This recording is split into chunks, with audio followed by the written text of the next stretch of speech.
Panginoon, marami pong salamat sa napakagandang hapong ito, Panginoon, na ipinagkaloob niyo po sa amin. Una sa lahat, nagpapasalamat kami, dinala mo kami sa lugar na ito, sapagkat alam ko meron kang plano, meron kang purpose, Panginoon. Ang aking dalangin, Lord God, ang bawat isang tao na nakaupo sa lugar na ito, at mga tao, Lord God, na naaabot ng boses na ito, dalangin ko, Panginoon, makapenetrate ang Holy Spirit sa kanilang puso, at gawin mo, O Diyos, ang hindi ko kayang gawin. Hawakan ang puso ng mga taong ito, at sa pamagitan ng mensaheng ito, O Lord God, ay mabago po ang kanilang buhay. Marami pong salamat sa pangalan ni Jesus. Amen. 2 Kings chapter 4, we're gonna study 7 verses today. 2 Kings 4, verse 1 to 7. Kahit di nyo ako pinapansin, magpipreach lang ako ha. Dito lang po ako. Regalo nyo na sa akin, birthday ko naman eh. Amen. 2 Kings 4, verse 1. Ang sabi dito, now a wife of one of the prophets appealed to Elisha for help. And he said, your servant, my husband, is dead. You know that your servant was a loyal follower of the Lord. Now the creditor is coming to take away my 2 boys to be his servants. So namatay na yung kanyang asawa, yung kanyang 2 anak, gusto pang kuwanin. Verse 2, Elisha said to her, what can I do for you? Tell me, what do you have in the house? And she answered, your servant has nothing in the house except a small jar of olive oil.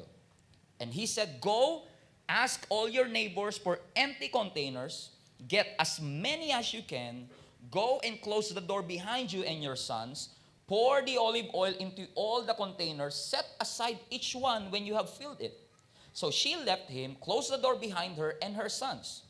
As they were bringing the containers to her, she was pouring the olive oil. Verse 6. When the containers were full, sabi nyo nga full. Sabi nyo ulit, puno na. When the containers were full, she said to one of her sons, bring me another container. But he said to her, there are no more. Pansin nyo mga kapatid, hindi yung langis ang sumuko, yung container ang sumuko. Hindi ang Diyos ang sumuko, yung container ang sumuko. Hindi provision ng Lord, hindi provider ang sumuko, yung receiver ang sumuko. And sabi niya, then, since ang sabi ng kanyang anak, there are no more container, then the olive oil stopped flowing. She went, verse 7, and told the prophet, he said, go sell the olive oil, repay your creditor, and then you and your sons can live off the rest of the profit. Pwede niyo po bang sabihin ang title ng message ko sa inyong katabi? Sabihin niyo, say it like you mean it. Sabihin niyo na parang kumbinsido kayo. Sabihin niyo na parang wala kayong pakialam sa sasabihin ng iba. At sabihin mo sa kanya yung title ng message natin, I got something. Sabihin mo sa katabi mo, I got something. Do you believe that, church? You got something. You got something in you. Napansin niyo mga kapatid, every time, I don't know about you, very observant to ako, at napansin ko sa scriptures na every time na ang Diyos ay may gagawin sa mundo, may gagawin para sa isang tao, laging may 2 factors na kasama rito. Yung God factor at saka yung you factor. Naintindihan niyo yung sinasabi ko mga kapatid? Now, when God wants to do something in our life, when God wants to do something in our world, God has a part to play and you have a part to play. So in essence, we determine how much we will receive from God. Ang nagdidetermine kung gaano karami ang iyong matatanggap sa Panginoon ay hindi ang Diyos, kundi yung kapasidad mong tanggapin ng anumang gustong ipagkaloob sa iyo ng ating Panginoon. In other words, as I've said, hindi Diyos ang sumusuko, hindi yung power niya ang sumusuko, kundi yung receiver ang sumusuko madalas kasi maaaring hindi pa tayo ready, maaaring may kailangan pa i-develop sa atin, kaya hindi natin nararanasan yung fullness, yung John 10:10 life, yung Zoe life na gustong ipagkaloob sa atin ng ating Panginoon. Read the Gospels. May kita nyo sa Gospels, mga kapatid, na kapag ang Diyos nagpapagaling, ang lagi niya sinasabi, you are healed according to your faith. It's not according to God's capacity. It's not about the power of God. You are healed based on your faith, according to your faith, according to your belief. At dito sa binasa natin mga kapatid, this is a wonderful story of God's provision that God can turn your nothing into something. Makikita natin si Elisha bilang propeta mga kapatid. Si Elisha po ay protege ni Elijah. Okay? Elijah, nagkaroon ng succession sa prophets at si Elijah pinalitan ni Elisha. So si Elijah ang mentor, si Elisha ang protege. Si Elijah ang mas senior, si Elisha ang junior. Para mas madali niyong matandaan, tip ko na rin yung Elijah J, mas nauuna sa Elisha S. Ano mauna, J or S? J. So mas mauuna yung Elijah sa Elisha. Yung iba nag-iisip pa rin paano nangyari yon. But that's my clue. Yun yung lagi kong palatandaan. So saan nakita ni Elijah si Elisha? Si Elisha po magsasaka. At sabi ng scripture sa first Kings or First Kings last part, na si Elisha, mga kapatid, ay nagsasaka ng lupa ng kanyang tatay nung nadatnan siya ni Elijah. So si Elisha, faithful lang sa pagiging farmer, walang nakaka-appreciate, walang nagti-thank you, walang nakakaalam na mayroong potential within him, rather. Pero nung nakita siya ni Elijah, mga kapatid, his life was changed forever. Which I believe with all my heart, mga kapatid, kailangan mo ng Elijah sa buhay mo. Yung mga klase ng tao na kapag nakita ka, sasabihin niya sa'yo, don't settle for less, you are designed for more, you are meant for more, kaya kang iaon ng Panginoon dito at dalhin sa mas mataas na pagtawag. In essence, sumunod si Elisha at ang nangyari, mga kapatid, dahil sa kanyang pagsunod, blines siya ng Panginoon, inanoint siya ng Panginoon, nagkaroon siya ng double portion of anointing. Meaning, literally double portion kasi kung gaano karami ang miracle na ginawa ni Elijah, dinoble ni Elisha. And then here comes a story again in 2 Kings chapter 4 kung saan matitest na naman yung anointing at obedience ni Elisha. Kasi ang sabi ng scripture, merong isang babae na lumapit sa kanya, yung babaeng ito ay asawa ng isa sa kanyang mga mini-mentor. Are you following me? Kasi meron silang office of the prophet, maraming prophet na mini-mentor si Elisha at yung asawa nito ay lumapit sa kanya kasi yung kanyang mini-mentor, isa sa kanila ay namatay. At nakapag-iwan ito ng isang pamilya. Itong widow na ito ay lumapit kay Elisha. At sabi niya, we have a problem. Ang sabi niya, we are in debt. Meaning, baon kami sa utang. At ang gusto ng kreditor, yung nagpautang sa amin, yung aking 2 anak ay kuhanin na para maging alipin. Now, you have to understand, ang may utang talaga, yung tatay. Okay? Pero dahil namatay na yung tatay, yung utang na ipamana sa kanyang asawa at kanyang mga anak. Ang problema, walang pambayad itong widow na ito na hindi pinangalanan ng scripture. Kaya ang sabi nung nagpautang, sige, kung wala kayong pagbayad, yung 2 anak mo, aalipinin ko na lang. Hindi ako nanay, pero alam ko masakit makita ng isang nanay na yung kanyang anak ay inaalipin ng ibang tao, especially sa bagay na hindi naman silang gumawa. Kaya nga out of desperation, I believe, lumapit siya kay Elisha, humingi siya ng tulong, mga kapatid. At ang kanyang problema is debt. Meron siyang malaking utang. Now, maaring kayo wala kayong utang sa buhay, mga kapatid, pero I believe wala ka mang debt, wala ka mang pinagkakautangan, pero lahat tayo may issues. Lahat tayo may problems. Lahat tayo may mga pinagdadaanan sa buhay. Lahat tayo may mga Jericho wall and Goliaths in front of us, mga kapatid. That all of us are dealing with our own issues, own challenges, own problems, mga kapatid. Tama ho ba, mga kapatid? Lahat tayo may pinagdadaanan. Kahit tahimik ang katabi mo, alam ko may pinagdadaanan siya. And sometimes yung mga pinagdadaanan mo is stressing you out. Nai-stress ka. Pag ikaw ay nawalan ng trabaho, nakaka-stress, right? Alam niyo, ang daming factors na nakaka-apekto para ma-stress ang isang tao. Napansin niyo ba yun? Pag nawalan ka ng trabaho, nakaka-stress. Pag nagkasakit ka, nakaka-stress. Pag nagkakasakit yung pamilya mo, nakaka-stress. Ikaw man na may sakit o pamilya mo may sakit, nakaka-stress. Do you agree with me? Kapag meron kang kasakitan, nakaka-stress. Kapag pumupunta ka sa harap at magsasalita sa harap ng tao, nakaka-stress din. Right? Pag pinaasa ka at iniwan ka sa ere, nakaka-stress. Maraming factors, mga kapatid, na nakakapagpa-stress sa isang tao. But watch me. Maraming factors na nakakapagpa-stress sa isang tao, pero may kakaibang stress na dulot pag wala kang pera. Pansin niyo yun? Pag may problem ka sa relationship, nakaka-stress. Pag may sakit ka, nakaka-stress. Pero pag wala kang pera, may kakaibang phenomenon. If I may say that. May kakaibang phenomenon na hindi mo rin ma-explain. Na parang pag may pera ka, nakakaganda. Pag wala kang pera, hindi ko sinabi, alam niyo, wala sinasabi rito, mga kapatid. Nakakapangit. Kaya, at ang problem ng babaeng ito is exactly the same. She had a financial issue.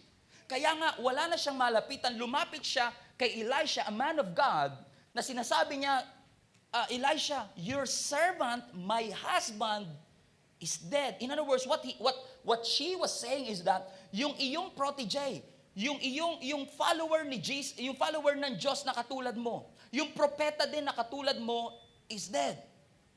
In other words, yung follower din na katulad natin na naglingkod sa Panginoon is dead. Which made me realize, mga kapatid, na kahit gaano ka ka-anointed, lahat tayo may challenges.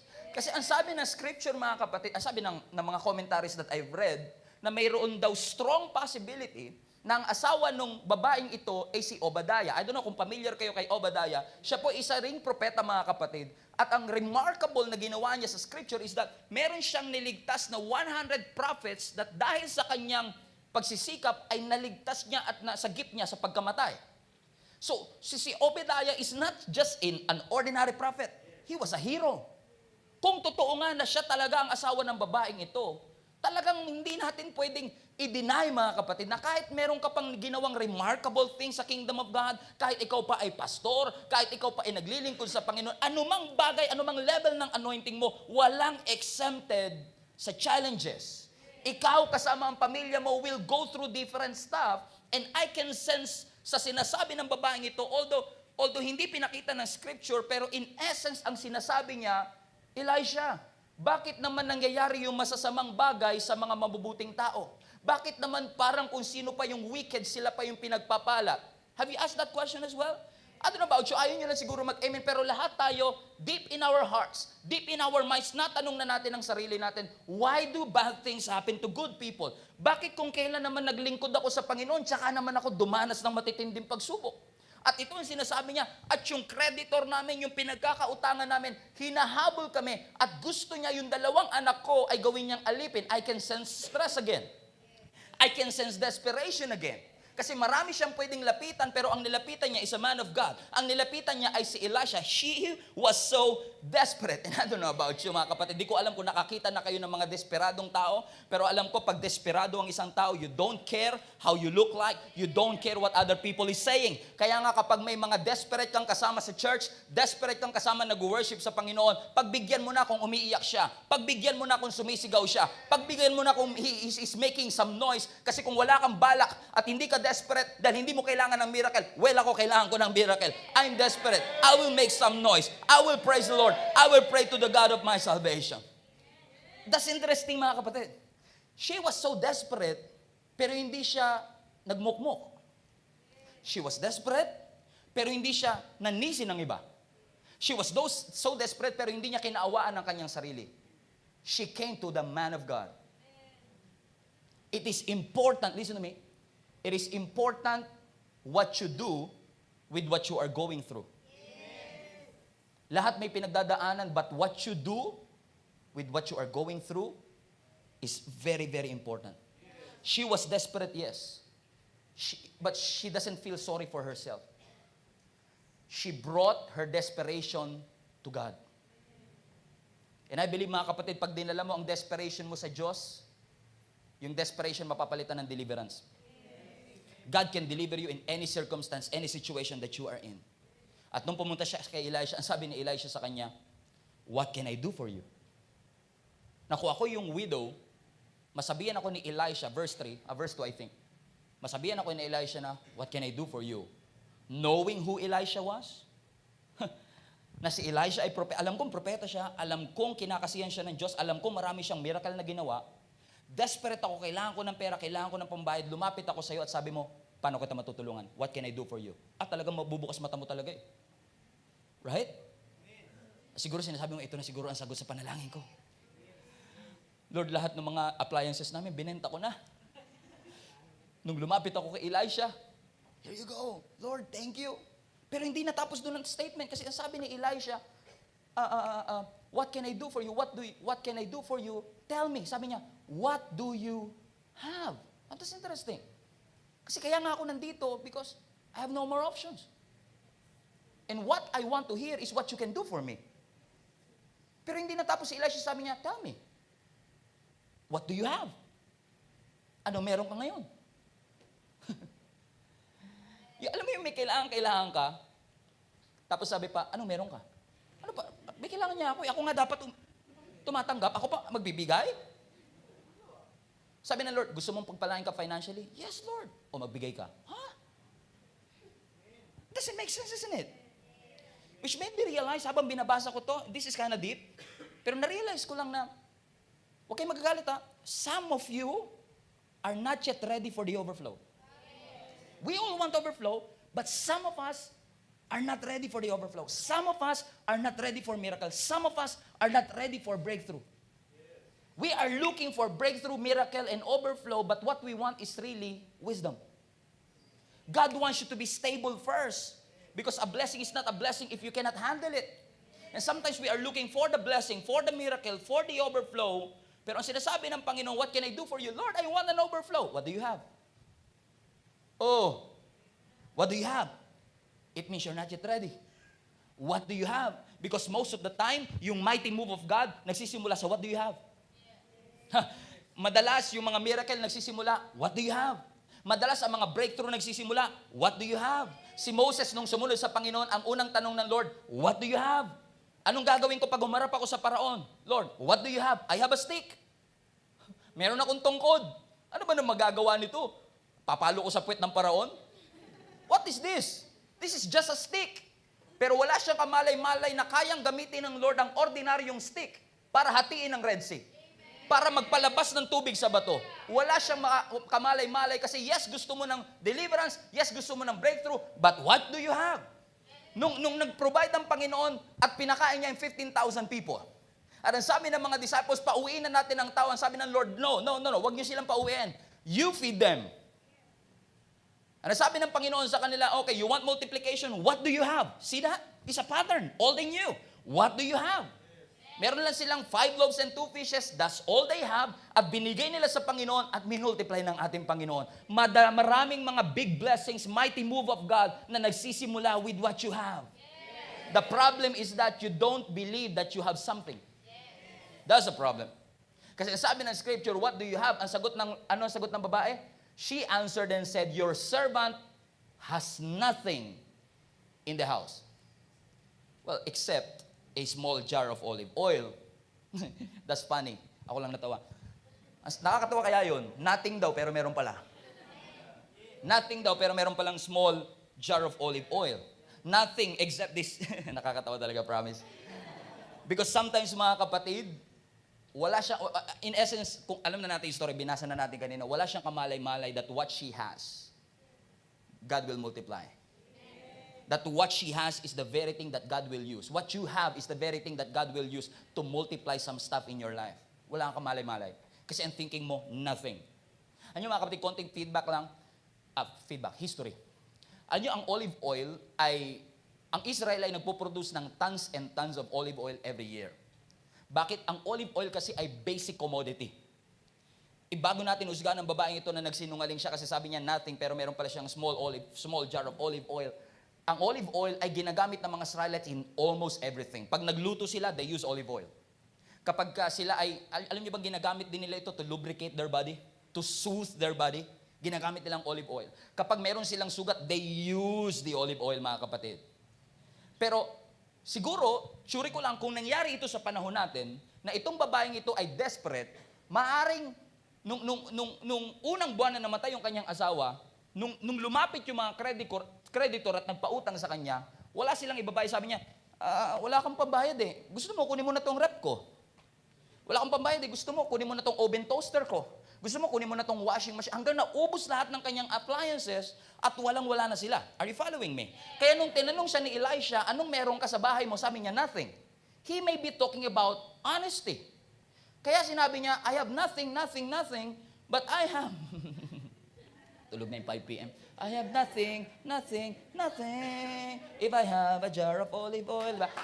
I have nothing, but I have a small jar of olive oil. Ano naman ang magagawa nito? Ang kailangan ko pambayad ng utang, hindi panluto.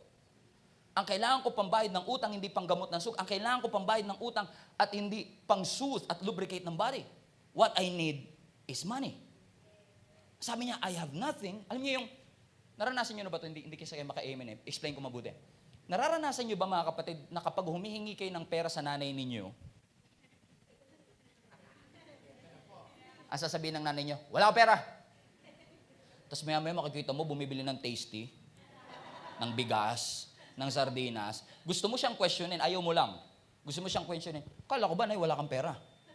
What she was saying is that, may pera ako, pero hindi para sa sapatos, hindi para sa field trip, hindi para sa Netflix, hindi para sa Mobile Legend. May pera ako para lang sa basic na pangangailangan natin. Kasi ang oil is a basic commodity. When she said nothing, literally, wala siyang pang-pleasure, wala siyang pang-sapatos, meron na lang siyang natitirang basic commodity.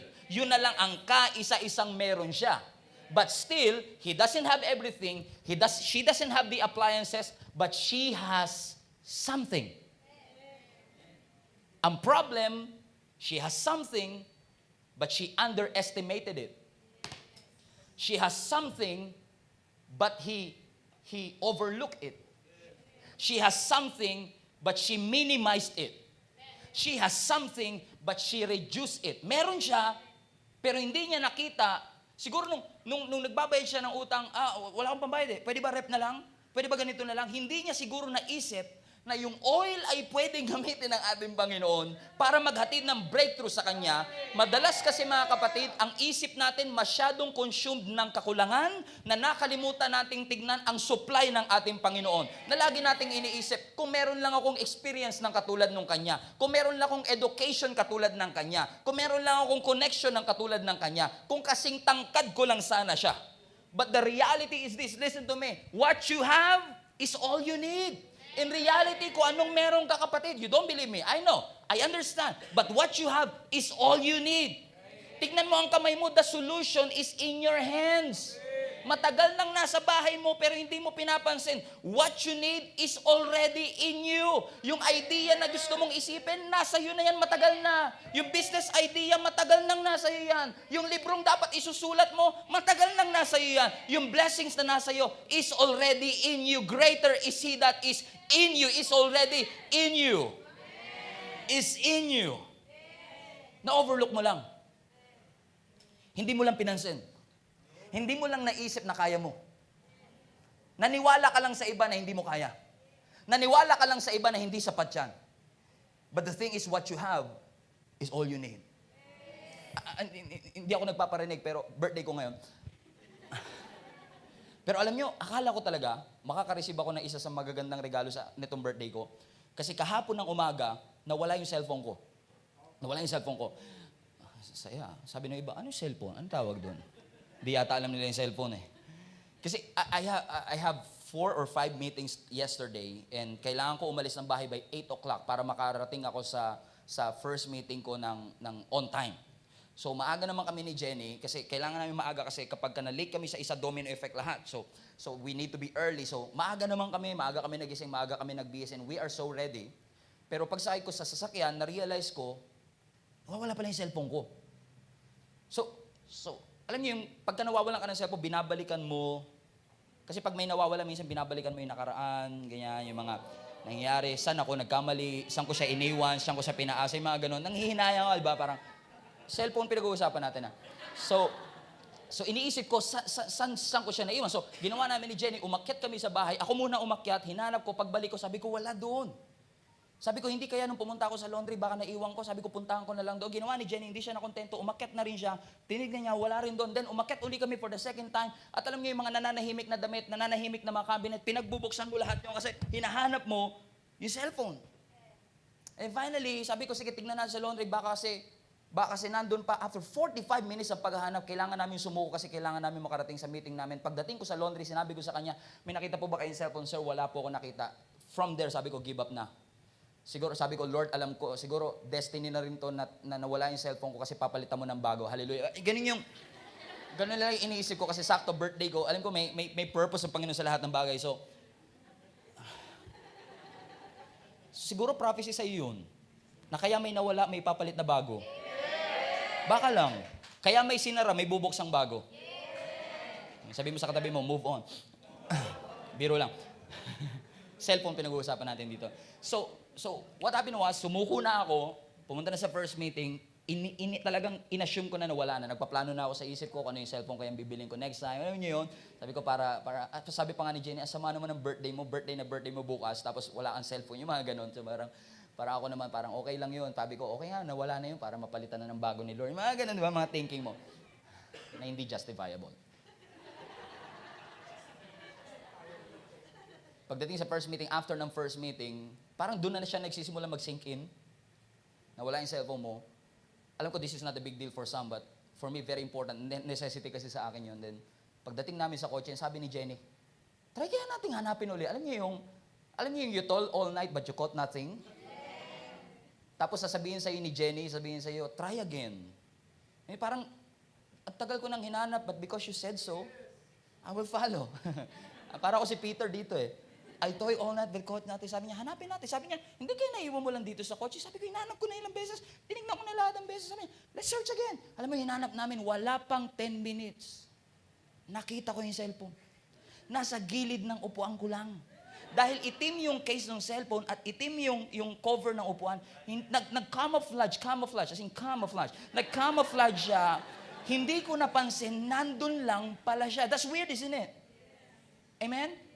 We are looking for 45 minutes, tinanggap ko na ang katotohanan na wala na talaga siya, but it was there all along. Nandun lang pala siya, na-overlook ko lang. Yung tinatawagan mo, nagre-ring siya, hindi mo siya magamit kasi na-overlook mo. Hindi mo siya ma-maximize kasi na-overlook mo. Alam niyo kung ano yung nakakatawa? Yung tinanggap mo ng walang-wala na talaga, bumili ka ng bagong cellphone, after 4 months, nakita mo, ay, nandito lang pala siya. That's weird. That's the weirdest thing, you know? But you know what? I believe with all my heart, mga kapatid, gusto ng Diyos, kapatid ha, pardon this tone ha, pero mag-inventory ka nga ng buhay mo uli. Check mo nga uli kung ano yung mga bagay na meron ka na na-overlook mo, mga bagay na minimize mo, mga bagay na nire-reduce mo, mga bagay na ina-underestimate mo sa buhay mo. Alam mong talented ka, alam mong kaya mong kumanta, alam mong kaya mong maging dancer, alam mong kaya mong maging painter, alam mong kaya mong maging vlogger, alam mong kaya mong maging K-pop. Dahil Pilipino ka, F-pop. Alam mong kayang-kaya mo, mga kapatid, but sometimes you minimize it, you reduce it, you overlook it, mga kapatid. Let's have an inventory of our life. Ang sabi nga ni Jenny, search again. Ang sinasabi ko sa inyo, search again. The devil is a liar. Matagal ka na niyang dinaya. Merong something sa iyo na hindi mo na ilalabas, mga kapatid, because there is always something in you that God can use and God can multiply. It's in you already. Nasa iyo na yun. The miracle is in your hand. The breakthrough is in your hands. Whatever it is that you are looking for, that success is already in your hand. It's in your ability. It's in your giftings. It's in your hands. You got what it takes. The devil is a liar. Search again. You got what it takes. Search again. You have the gift. Search again. You have the capacity. Search again. The devil is deceiving you. Search again. It's in your house. You got something in your house. You got something in your heart. You got something in you that is great. You don't have everything, but you got something. You've been through worse, but you got something. You've been through difficult times in your life, but you got something. You've been through sickness, but you got something. You've been through financial difficulty, but you got something. You've been through heartbreak. But you got some heartbreak. Break muna. Heartbreak, but you got something. You've been through the worst of the worst, but you got something. Relationship problem, but you got something. You don't have everything, but you have something. That gift is something. That talent is something. That breath, oxygen, is something. Your job, it is something. Your friend, it is something. You have a church, it is something. The provision is in your hands. The breakthrough is in your hands. The stability that you need is all in your hands. Maximize it. Sabi mo sa katabi mo, maximize it. Kahit konti, the little is much when you put God in it. Konti, not enough, but because of God, He can use that dream. He can use that ability. He can use your personality. You got it in you. You got what it takes. Pastor, wala akong pinag-aralan. Yes, you don't have the education. Pero may Diyos ka. Hindi ka nakatapos, pero hindi ibig sabihin hindi ka na pwede maging successful. You got what it takes. You don't have the experience, but you got something. You have God. You don't have the resources, but you have God. You don't have the resources, but you have the source. Let's breathe in for a while. Let's sink in. Let that sink in for a while. Let me just tell you this. Say amen, say agree, if you believe in me. Si Satanas, hindi niya kayang pigilan ang Diyos na pagpalain ka. Okay. So naniniwala ba kayong hindi kaya ni Satan pigilan ang Diyos na gamitin ka? Hindi kayang pigilan ni Satan ang Diyos na i-promote ka. Hindi niya kaya yun. Weak si Satan. Pero alam mo kung anong kaya niyang gawin? I-convince ka na yung talent mo hindi sapat. I-convince ka na yung resources mo hindi sapat. I-convince ka na hindi mo kaya on your own. Na hindi mo kayang mabuhay na wala yung boyfriend mo. Na hindi mo kayang mabuhay na wala yung resources na ito. He will try to convince you. He cannot stop God from blessing you. You are already blessed and you don't know it. You overlooked it. It's in you already, but you overlooked it. He will convince you, mga kapatid, that you don't have what it takes. He will convince you, hindi kaya na edukasyon mo yan. At sasabihin sa iyo, hindi mo kaya magtayo ng sarili mong business. At sasabihin sa iyo ni Satan, hindi mo kaya magsulat ng sarili mong libro. At sasabihin sa iyo ni Satan, hindi mo kaya mag-start ng vlog. At sasabihin sa iyo ni Satan, hindi mo kayang gawin, hindi mo kayang tapusin ang pag-aaral mo, hindi mo kayang mag-provide sa pamilya mo, hindi nyo kayang ayusin ang relationship mo, at matagal ka na niyang pinaniwala na hindi mo kaya. But let me just tell you this, you got what it takes. Satan cannot steal your ability. Hindi niya kaya nakawin ang abilidad mo, but he can convince you hindi sapat yan. So you don't move. Do you agree? So do not minimize what God wants to multiply. He wants to multiply that. He wants to provide for you. He wants you to experience the overflow and the breakthrough. You just have to believe that you can. Philippians 4:13, I can do all things. Don't stop there. Don't stop there. Through Christ, who strengthens me. It's not my skills. It's not my gifting, not my ability. I don't have the skills, but I have God. I don't have the ability, but I have God. I can do all things through Christ who strengthens me. So what do you have? It's nothing. It's just a simple olive oil. Okay. Verse 3. He said, okay, go and ask all your neighbors for empty containers and get as many as you can. It's interesting, no? Sabi niya, okay, may problema ka? May problema ho kami kasi may malaki kaming utang. Okay, gawin mo, manghiram ka ng container. Minsan hindi mo rin maintindihan ng Diyos, no, kung paano gumawa. Eh, sabi niya, may utang po kami, wala kaming pambayad. O manghiram kayo ng container. Okay, let me rephrase. May utang po kami kasi nanghiram kami ng pera, hindi namin nabayaran eh. O sige, manghiram ka ng container. Kaya sila nandun sa sitwasyon na yun kasi nanghiram sila. Ang solusyon ng Diyos, manghiram kayo ng container. It's weird. It's weird. Doesn't make sense, isn't it? Ako lang nakaka-guess. Pero okay lang. Birthday ko naman eh. Sabi ng Lord, go and ask the neighbors for empty containers. Hindi narinig ng kanyang mga anak kasi mga anak niya nasa bahay siya, nandun kay Elijah. Kaya ang sabi ni Elisha sa kanya, verse 4, go and close the door behind you and your sons. Pour the olive oil. I wish pwede ko kayong buhusan lahat ng olive oil. For you to remember this message hanggang mamatay kayo. Pour the olive oil into all containers, set aside each one when you have filled it. So she left him, verse 5, and closed the door behind her and her sons. And as they were bringing containers to her, she was pouring the olive oil. Ang trabaho ng nanay mag-pour, ang trabaho ng mga anak maglagay ng container. Teka lang, hindi alam ng mga anak kung anong gagawin. And can you imagine the conversation? Pag uwi ng nanay, anak, manghiram kayo ng mga container. Para saan? Yung paghiram nga ang dahilan kung bakit tayo nandito sa sitwasyon to. Manghihiram pa kami. Kanino kami manghihiram? Sa mga kapitbahay natin may utang din tayo? Can't do that. But they followed anyway. Nanghiram sila ng jar, at ang sabi ng scripture, iniwan sila, they are in closed door, at habang dinadala ng mga bata o ng kanyang anak yung container, ang ginagawa ng nanay, pour out. Pour out. Pour. It doesn't make sense to me. Rewind time. What happened was, yung nanay, yung widow, pumunta kay Elisha para manghiram ng pera. In essence, parang ganun ang gusto niya mangyari. Naiisip niya siguro pera lang ang solusyon. Pumunta siya doon kasi ang problema niya, she had a financial trouble, financial issue. Right? Kailangan namin ng pera. Ang sabi ng Lord, manghiram ka ng container. Wala kaming pera. Manghiram ka ng container. Minsan napapansin niyo ba to? Humingi ka kay Lord ng pera, ang ibibigay niya, instructions. Hindi pera. Minsan humingi ka kay Lord ng pera, ibibigay niya sa'yo, instructions. Humingi ka ng success, instruction. Lord, I want to be successful. Okay, Proverbs 3:5. Trust the Lord with all your heart and lean not on your own understanding. In all your ways, acknowledge Him and He shall direct your path. Lord, I want to be successful. Kaya nga, trust the Lord with all your heart and lean not on your own understanding. In all your ways, acknowledge Him and He shall direct your path. Lord, gusto nga namin maging successful. Kung hindi mo mag-guess yan, okay. Joshua 1:8. Meditate the word of God day and night and you will have good success. Gusto ko maging successful, Lord Kailangan ko ng pera. No, you don't need money. You need instruction. Trust the Lord with all your heart and lean not on your own understanding. In all your ways, acknowledge Him and He shall direct your path. Sometimes, humingi ka ng success, binibigay ng Lord instruction. Minsan, humingi ka ng pera, binibigay ng Lord instruction. Minsan, humingi tayo ng overflow, ang binibigay ng Lord wisdom. Instruction. And you have to follow the instruction first.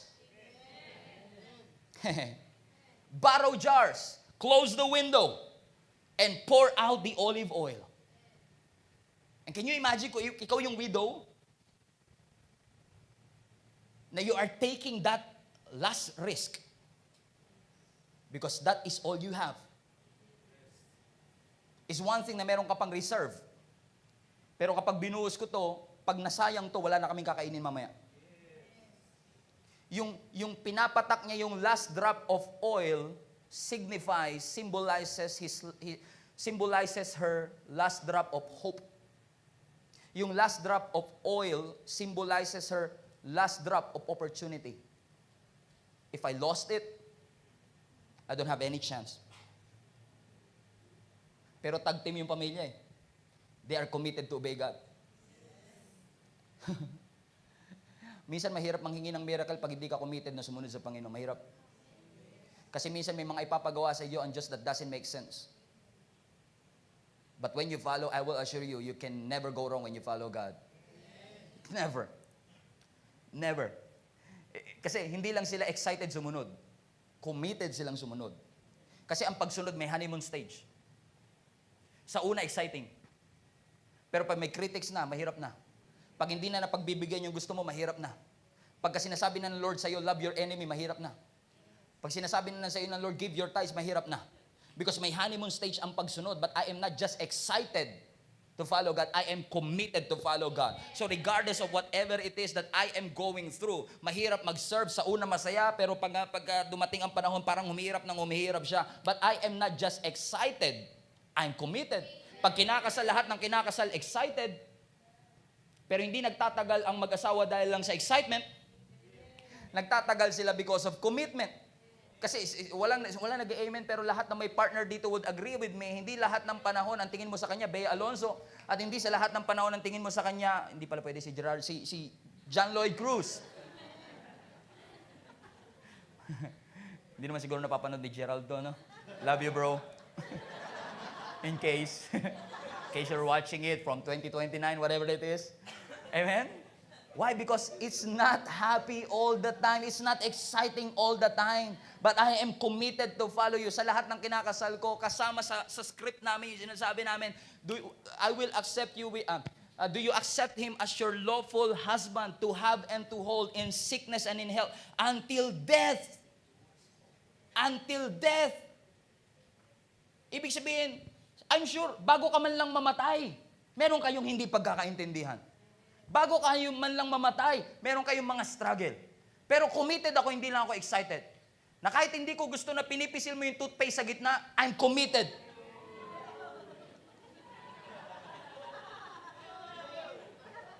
Na kahit yung inodoro natin, hindi mo binabalik yung cover, I'm committed. I'm not just excited. Lakas ng amen ng asawa ko I'm not just excited. I'm committed. Amen. Kasi kapag bago lang ang relationship, tara sabay tayo magugas ng plates. Right? Basin niyo ba yun? Tara sabay tayo magugas ng plates. Pero alam nyo, pagka tumatagal na minsan, binabato na yung plates sa isa't isa. Bakit mga kapatid? There are seasons of excitement, but there are also a test of commitment. Will you follow God kahit ito na lang ang last drop of oil, last drop of hope, last drop of opportunity? Bakit? God cannot multiply it if you cannot pour it. Ibuhos mo muna. Bitawan mo muna. Pastor, hindi sapat Yun nga, brother. Kahit hindi sapat, buhos mo. Pour your not enough so that God can multiply and you will experience more than enough.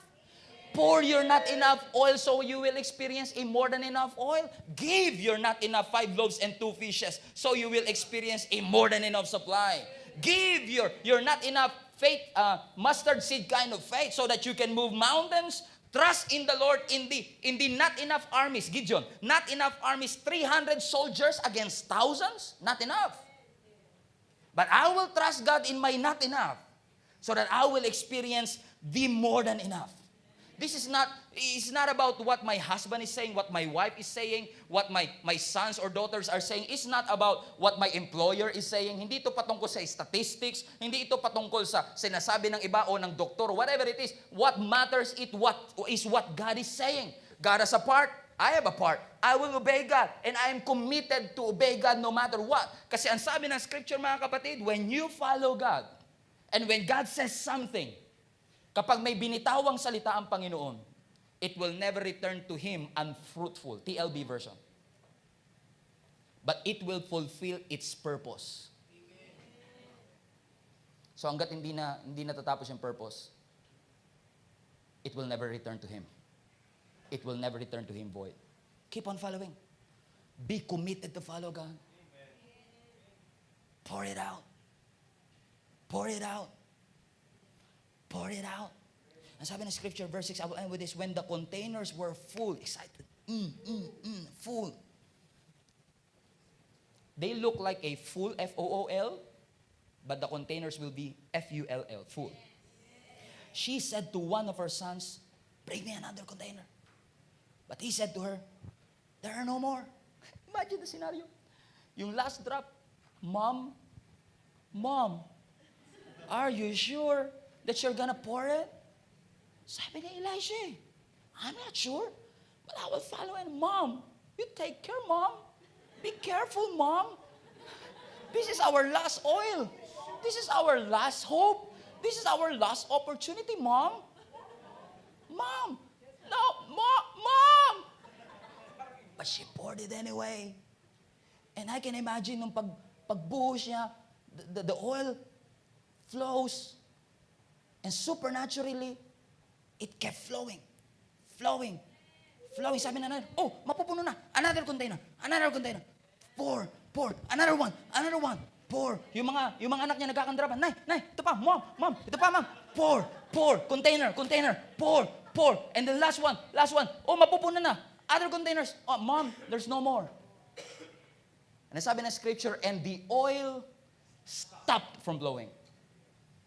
Not because nagsawa na ang Diyos, pero dahil wala na silang container. Old Testament, 2 Kings. New Testament, John 6. They have a problem. They have to feed 5,000 men, 15,000 people with 5 loaves and 2 fishes. Makapangyarihan ba ang Diyos, mga kapatid? Ang problema nila, gutom. May kapangyarihan ba ang Diyos na hindi na kailangang kuwanin pa yung lunch ng bata para lang makapag-multiply? Kung kaya nga ng Diyos magpaulan ng manna from heaven for 40 years, kaya magpaulan ng Diyos at that time. But sometimes you have to be committed to obedience and give your not enough so that God can multiply your not enough and make it more than enough. So powerful ang Diyos, mga kapatid, that sobrang makapangyarihan niya, kaya ng Diyos busugin sila kahit wala silang kinakaing tinapay. Bigla lang itaas ng Diyos ang kanyang kamay, sabi niya, be filled. Mabusog kayo. Bakit ganun? Busog na ako. Busog ka na rin? Oh, grabe. Wala tayong kinain na busog. Kaya ba ng Diyos? Kaya ng Diyos. Pero ang sabi ng Lord, what do you have? 5 loaves and 2 fishes.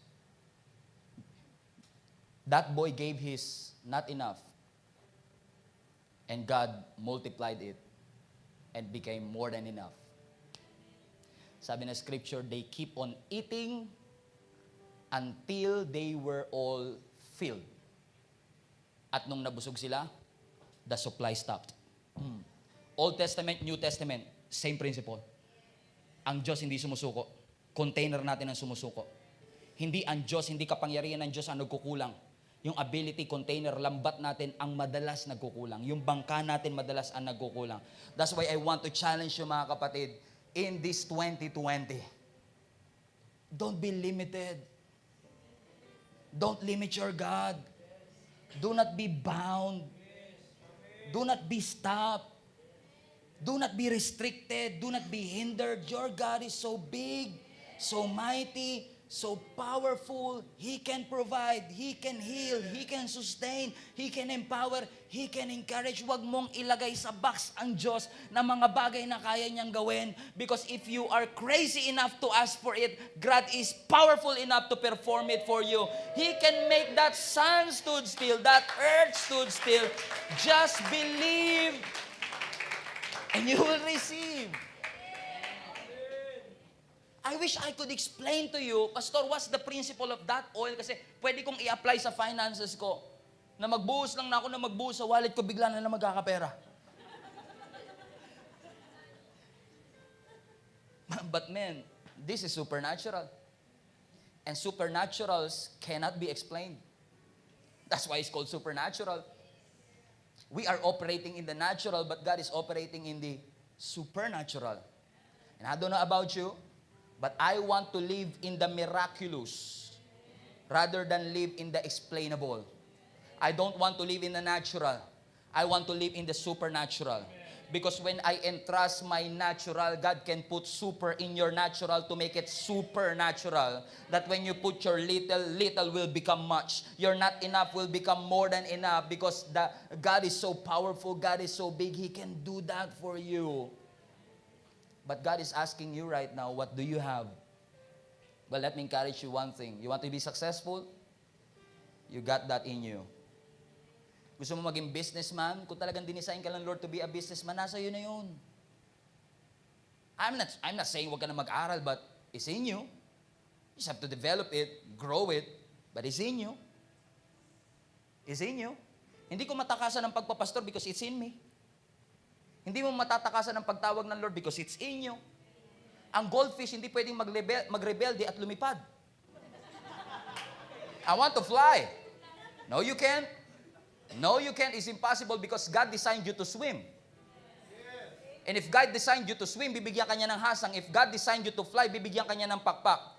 If God designed you for more, He will enable you with more. If God designed you for bigger things, He will equip you with bigger things. Ang laging lie na pinapasok sa atin ni Satan, you don't have what it takes. Lagi sinasabi ni Satan sa akin, you don't have what it takes. But I will believe in the instructions of God. I know in reality, in the natural, I don't have what it takes. But I believe that I got something. I don't have education, but I got something. I don't have all these resources, but I got something. I'm not the best preacher in the world, but I got something.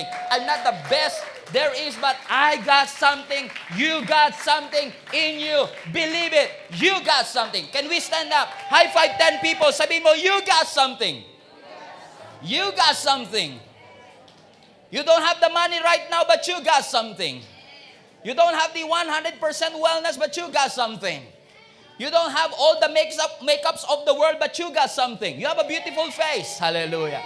You don't have the height, but you got something. Your charisma, your personality. You got something. Amen. Do you believe that, church? Hindi ma-appreciate ng mga anak mo yung efforts mo. But God appreciates you. Hindi ma-appreciate nung ex mo. Lahat ng mga efforts mo. Feeling mo ang pangit-pangit mo. Feeling mo ang taba-taba mo. Pangit ba ako? Kapalit-palit ba ako? You know what? But you got something. Bayaan mo yung susunod na magiging boyfriend mo ma-appreciate yung bagay na hindi mo na-appreciate sa sarili mo.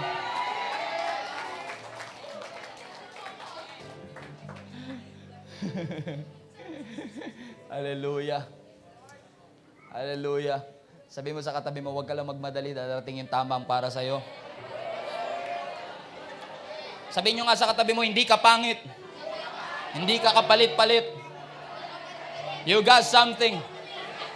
You have a beautiful face, beautiful eyes, makinis na balat, beautiful hair. You got something. And learn to appreciate your something. You are worth it, mga kapatid. You are worth the wait. Ooh! Hallelujah. Praise God. God is good, amen? Let's close our eyes. Hallelujah. Praise the Lord. Father, we are grateful for this wonderful opportunity. We are grateful, Lord God, for we know that you are in this place. For many years, nakalimutan namin kung sino kami. For many years, hindi namin na-maximize yung aming potential. For many years, dinaya kami ni Satan, nagsinungaling si Satan sa amin. Pinaniwalaan namin yung sinabi ng ex-boyfriend namin, ng ex-husband namin.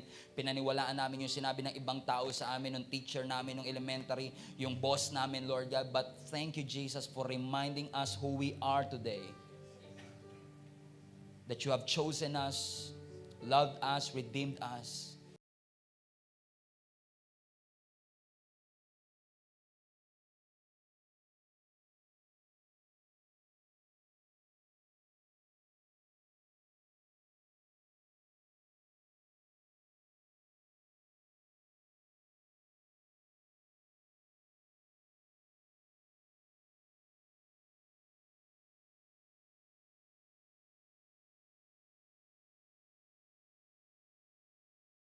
Sino sa inyo naniniwala, mga kapatid, yung katabi mo papunta na ng langit yan?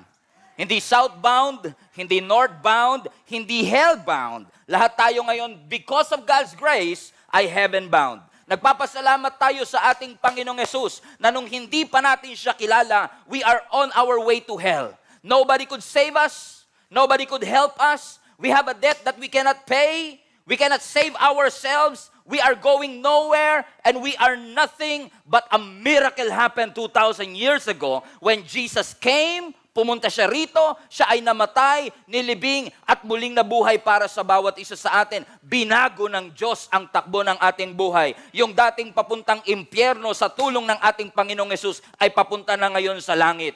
Yung dating kaaway ng Diyos ay kaibigan na ng ating Panginoon. Because Jesus Christ died for you and for me. In case hindi po ninyo alam, at in case nakalimutan po ninyo, si Satan ay ating kaaway. Trivia lang. Pero sa pamamagitan ng pagmamahal ng ating Panginoong Yesus, tinubos niya ang bawat isa sa atin, at ikaw ngayon, at ako ngayon, na inibig ng Panginoon, ay niligtas ng Panginoon sa pamamagitan ng pagkamatay niya sa krus ng Kalbaryo. At kung nagtataka ka, Pastor, hindi ko alam kung saan ako pupunta pagkatapos ng buhay na ito. Ang alam ko lang ngayon, I'm living my life day after day, week after week, month after month. Pero gusto ko pong ipaalala sa bawat isa sa inyo, mga kapatid, pagkatapos ng buhay na ito, may nag-aantay na eternity pagkatapos ng buhay na ito. Ang sabi nila, ang average lifespan ng isang tao, 70 years lamang. Pero yung susunod sa 70 years ay napakahaba at hindi magtatapos. At ang ating kagustuhan, kung tayo man ay bawian ng Lord ng buhay, tayo ay pupunta sa langit kasama ang ating Panginoon. Amen? At tayong lahat ay magsasaya sa kabutihan ng Panginoon na yung dating papuntang impyerno at kapahamakan ay ngayon makakasama ng ating Panginoong Yesus papunta sa langit. Ano nga ba ang daan papunta sa langit? Ang sabi ng Acts chapter 4 verse 12, salvation o kaligtasan is found in no one else. Amen lang kayo anytime. Andito lang po ako, mga kapatid. Amen. Salvation is found in no one else, for there is no other name under heaven given to mankind by which we must be saved.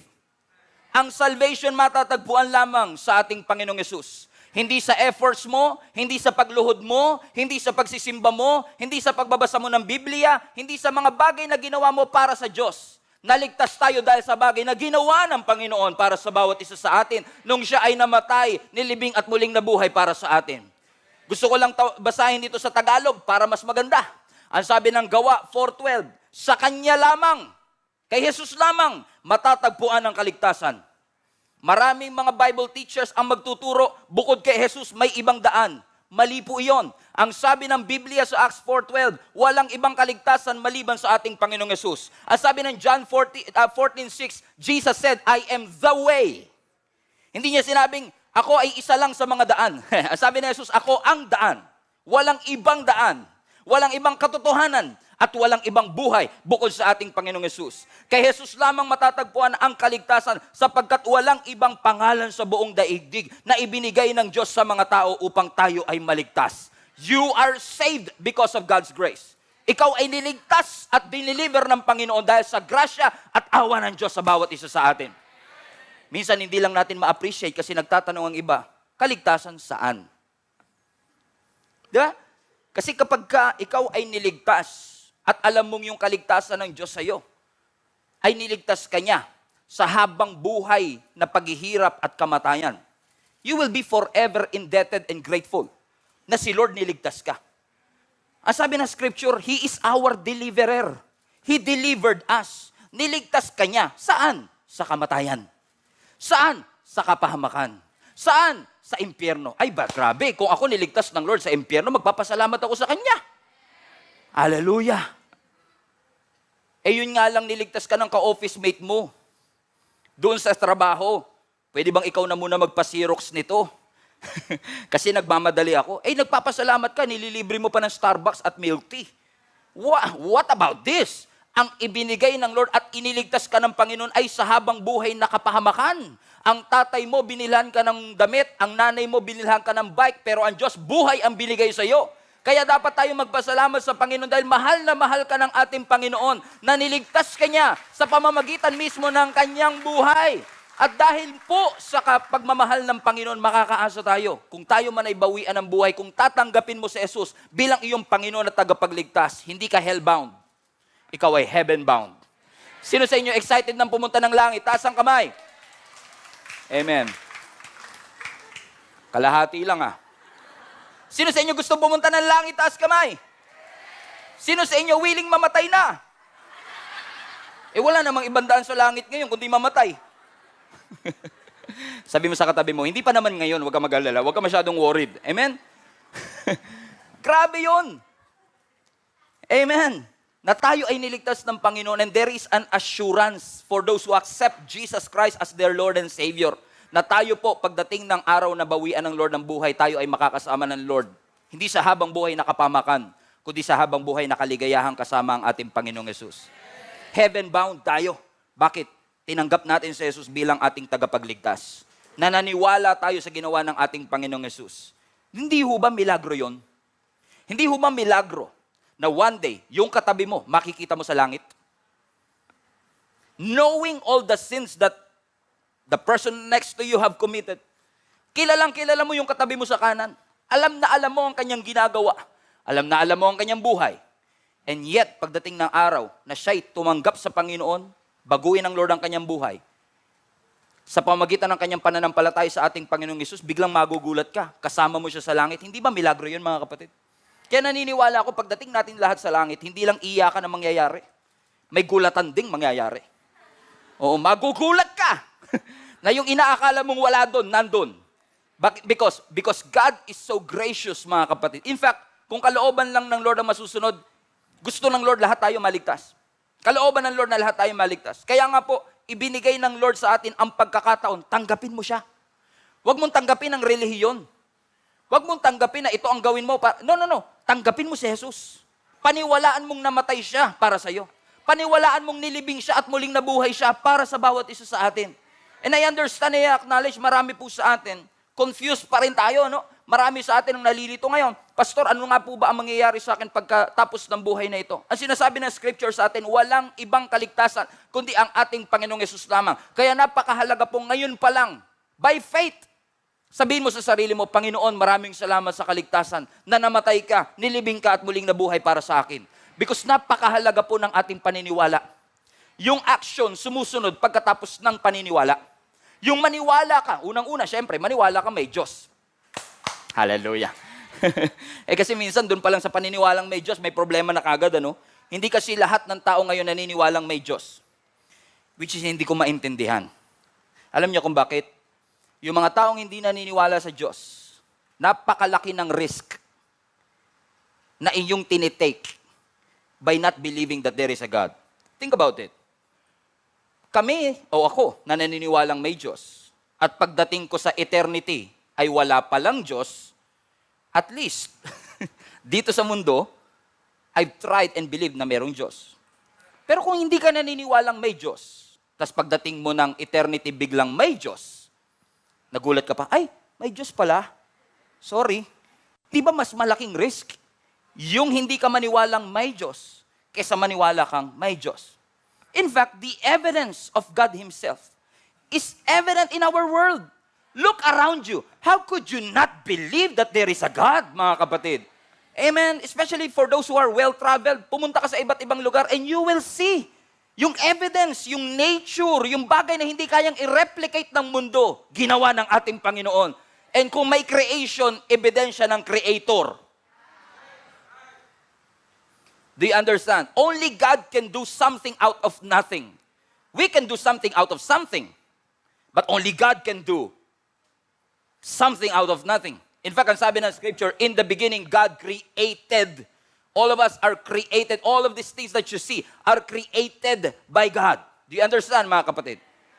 Okay, yung upo ang inuupuan nyo, hindi yan created ng Diyos in essence, pero yung ginamit dyan, created ng Diyos. So, co-maker lang tayo, we make, but God creates. Amen? So, tayong lahat ay creation ng Panginoon, and how could you not believe that there is a God? Kung titignan mo ang kapaligiran mo, yung katabi mo sa kaliwa ay ebidensya, hallelujah, na may Diyos. Parang hindi na. Actually, Pastor, pag tinignan ko, parang ebidensya ng impyerno, meron. Pero parang ebidensya ng Lord, mukhang na, hindi ako naniniwala. Amen? Napakabuti ng ating Panginoon. Eh, sabi nga ng scripture, in the beginning, God, bago pa man ang lahat ng creation ng Diyos eh. Tignan nyo ang Bible natin, Genesis 1:1. In the beginning, God created. Ang unang karakter sa Biblia, si God mismo. Hindi si Abraham, hindi si Moses, hindi si David, hindi si Stephen. Si God. And by the way, yung salitang God dito is in the Hebrew Elohim. It speaks of plurality. Pag sinabi mong Elohim, eternal, self-existent. Walang nag-create sa Kanya. In the beginning, the self-existent God created the heavens and the earth. And the earth was without form and shape. And darkness hovered all around the earth. And God said, let there be light. And there was light. Kaboom! Kung may sound effects man. Nobody can do that. Kahit ang pinakamagaling na tao cannot say, let there be light, and there was light. No. May kilala ho ba kayong architect or engineer na pumunta sa construction site at sinabi niya, let there be building. And there was a building. Wala. Kahit anong salita natin, kahit anong sigaw natin, they can create or they can make something out of something, but we cannot create something out of nothing. Only the self-existent Elohim God can do that.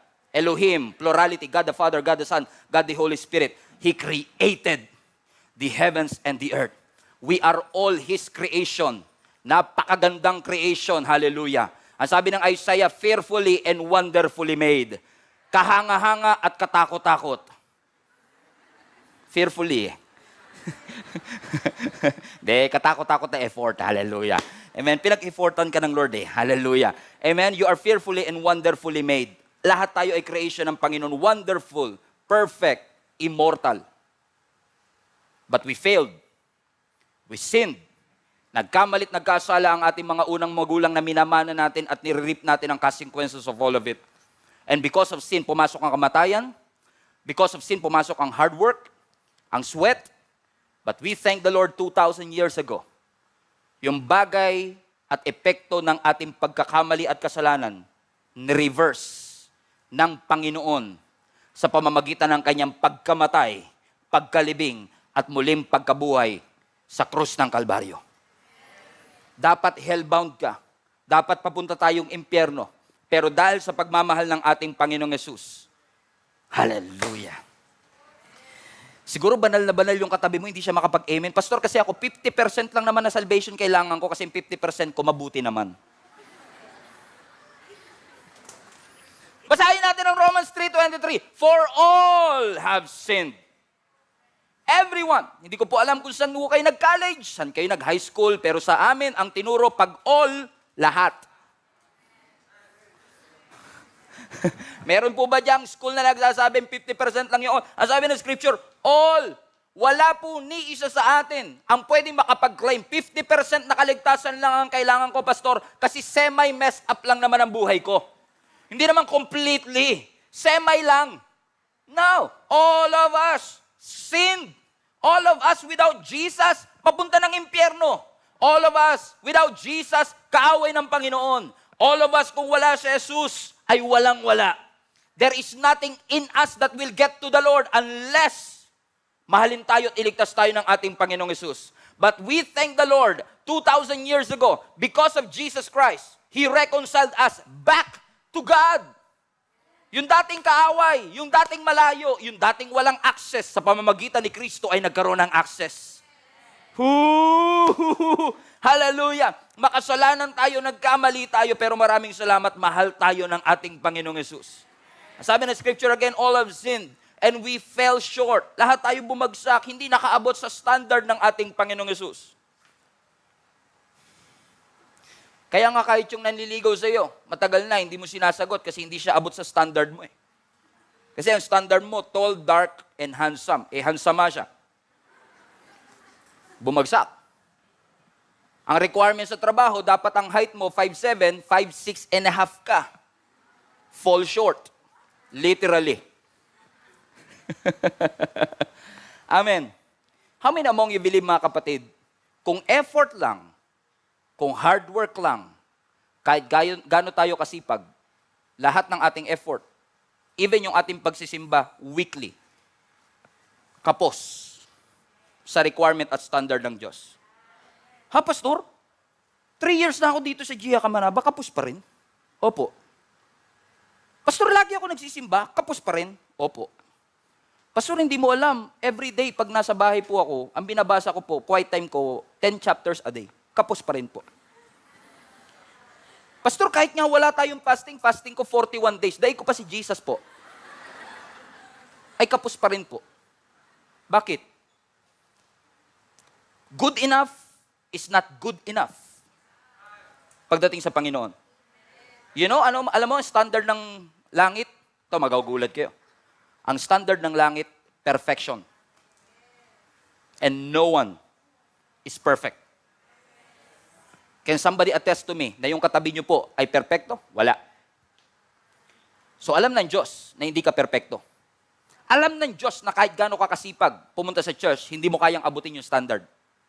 That's why 2,000 years ago, Jesus came. Kasi kung kaya mong abutin yung standard, hindi na siya bababa. Jesus will become unnecessary.